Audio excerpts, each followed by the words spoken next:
నమస్తే, welcome to our channel. Tamil Nadu మాజీ ముఖ్యమంత్రి జయలలిత గురించి అయితే బెంగళూరు ప్రత్యేక న్యాయస్థానం సంచలన తీర్పు ఇచ్చింది. మరి ఆమెకు చెందిన ఆస్తులన్నీ కూడా తమిళనాడు ప్రభుత్వానికి స్వాధీనం చేయాలని సంచలన తీర్పు ఇచ్చింది. మరి దీని పూర్తిగా విశ్లేషించడానికి మనతో పాటుగా ఉన్నారు senior political analyst Appasani Rajesh గారు. వారిని అడిగి పూర్తి వివరాలు తెలుసుకుందాం. సార్ నమస్తే.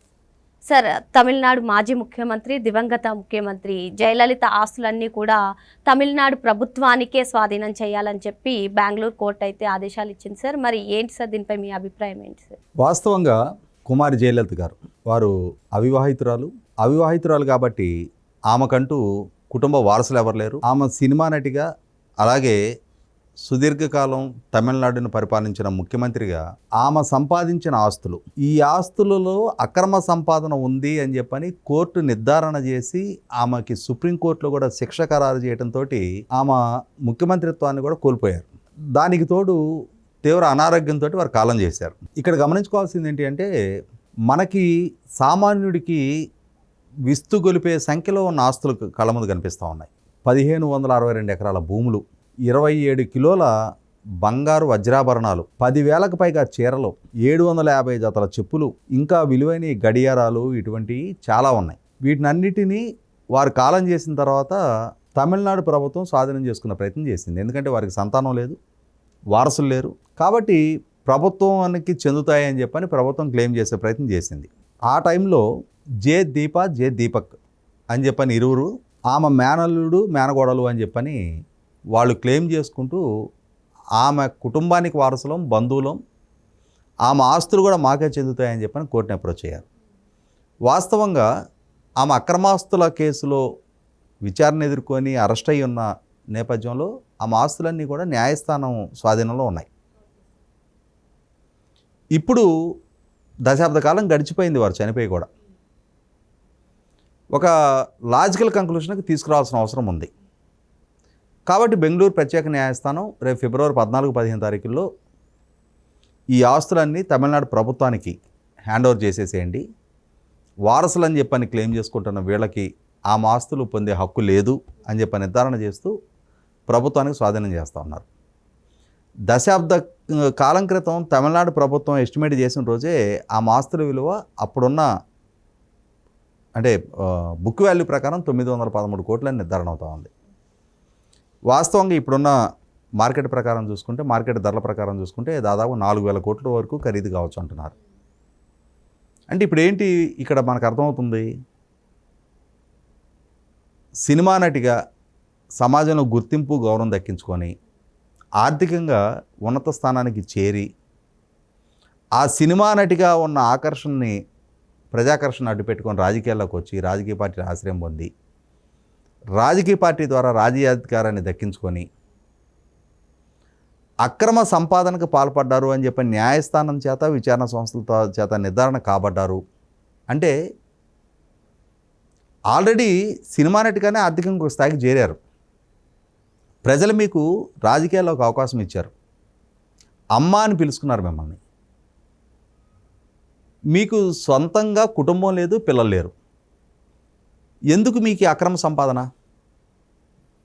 మీరు అక్రమ సంపాదనలో దోషిగా తేలి శిక్షకు గురయ్యి జైలు పాలయ్యి ఇంతగా సంపాదించారు, ఏమన్నా వెంట తీసుకెళ్ళగలిగారా? ఇవాళ ఈనగాసిన అక్కల పాలు చేశారు అంటారు.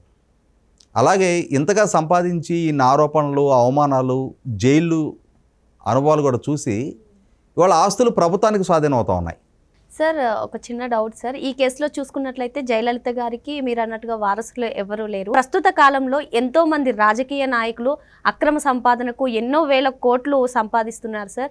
మరి వారికి ఒకవేళ వారిపైన కేసులు పెడితే వారికి వారసులు ఉంటే ఏంటి, ఎలా అంటే ఆ ఆస్తుల్ని జప్తు చేస్తారా లేదు అంటే ఏంటి సార్? అంటే ఇక్కడ ఒకటి, అక్రమ సంపాదన ద్వారా సంపాదించిన ఆస్తులు అని చెప్పని న్యాయస్థానాల్లో నిర్ధారణ జరిగితే ఆ ఆస్తులు జప్తు అయిపోతాయి, ప్రభుత్వ స్వాధీనం అవుతాయి. అయితే రాజకీయ నాయకులు చాలా తెలివితేటలతోటి వీలైనంత వరకు ఆ కేసుల విచారణ వేగవంతం కాకుండా దశాబ్దాల తరబడి, ఎందుకంటే ఇప్పుడు ఈ జయలలిత గారి కేసు ఇవాళ ప్రభుత్వానికి స్వాధీనం అవుతున్న ఈ అక్రమాస్తుల, సక్రమాస్తుల ఆస్తులు అయితే ప్రభుత్వానికి స్వాధీనం అవుతున్నాయి కదా. వీటి వ్యవహార శైలి కూడా 30 సంవత్సరాల క్రితం బిగినైంది. ఈ లోపుగా ఆ సంపాదించిన ఆమె చనిపోయారు. అంటే ఇక్కడ నిర్ధారణ అవుతుంది ఏంటి అంటే, దీని ద్వారా నువ్వు ఎంత డబ్బు యావలో పరుగులెత్తినా, విలాసాలు వైభోగాలు ఆ వ్యామోహంలో పరుగులెత్తినా, ఎక్కడో ఒక దగ్గర ఆ తాపత్రయానికి అంటే దాన్ని ఏమంటాం మనం, ఆ డబ్బు పట్ల ఉండే యావకి ఒక ఫుల్ స్టాప్ అనేది ఉండాలి కదా. ఎంత సంపాదిస్తే సంపాదించినట్టు? ఇవాళ కూలీ నాలి చేసుకొని ఒక గుడిసెలో ఉండేవాడు దీనికన్నా కొంచెం మెరుగైన ఇంట్లో ఉండాలని కోరుకుంటాడు. ఆ ఇంట్లో ఉండేవాడు ఆ ఊర్లో ఉన్న పెద్ద బంగ్లా వైపు చూస్తూ ఉంటాడు. ఆ బంగ్లావాడు సిటీలో ఉన్న ఇంకా ఒక పెద్ద బంగ్లా వైపు చూస్తుంటాడు. అంటే ఈ ఆశకి ఆ తాపత్రయానికి అంత ఉండటంలా ఉన్నదాంట్లో మానసికంగా మాకున్నది చాలు అని సంతృప్తిగా బతికేవాళ్ళు చాలామంది ఉన్నారు. కానీ ఇక్కడ ఈ డబ్బు యావతో దానికోసం ప్రజలు గౌరవప్రదంగా ఇచ్చిన స్థానాలను కూడా దుర్వినియోగం చేసుకొని ఇంతగా వెంటబడి సంపాదించి ఏం సాధిస్తున్నారు? చివరగా ఎవరికి దక్కుతుంది అది? ఇవాళ చాలామందిని చూసాం మనం. అంటే ఇటువంటి అక్రమాలకు పాల్పడి ఎంత దుర్మార్గకరమైన కూడా చెప్పడానికి లేదు, ఎంత దారుణమైన మరణాలు పొందుతున్నారో చూసాం మనం. బతికున్నంతకాలం విపరీతమైన అహంభావం, మా అంతటి వీరులు లేరని మిడిసిపాటు ప్రదర్శించి మా అధికారం శాశ్వతం అని విర్రవీగిన వాళ్ళు చివరికి వాళ్ళ జీవితాలు ఎంత హృదయ విదారకంగా ముగుస్తున్నాయో చూస్తున్నాం మనం. అదే సందర్భంలో ఈ విధంగా సంపాదించిన వాళ్ళ పిల్లలు మనకి అంటే ప్రయోజకులు కాకుండా వ్యసనాల బారిన పడిపోయి ఈ ఆస్తులను తగలేసిన వాళ్ళని చూసాం మనం. ఇక్కడ సంపాదన అనేదానికి, తృప్తి అనేదానికి అంతు లేకుండా అయిపోయింది. ఆమెకి 10,000 పైగా చీరలు ఉన్నాయంట. రోజుకి 3 చీరలు కట్టిందనుకో, నెలకి 90 చీరలు. రోజుకి 3 కడితే సంవత్సరానికి 1080 చీరలు. 30 సంవత్సరాల పాటు కట్టిన చీర కట్టకుండా రోజుకు 3 చీరల చొప్పున, అంటే 3 పూట్ల 3 చీరల చొప్పున కట్టినా 30 సంవత్సరాలకు సరిపడే చీరలు. 30 సంవత్సరాల నాటికి ఈ మొట్టమొదటి శిథిలమైపోతుంటాయి కదా. అంటే ఏంటి ఆ వ్యామోహం? 750 జతల చెప్పులు. అంటే ఆ పరుగు ఏం మిగిల్చింది చివరికి? మీకు అప్రతిష్ట మిగిల్చింది. అవినీతి పరురాలని చెప్పని నిర్ధారణ చేసింది. అవినీతి సంపాదించారు అని చెప్పని వాళ్ళ ఈ ఆస్తును ప్రభుత్వ పరం చేస్తుంది.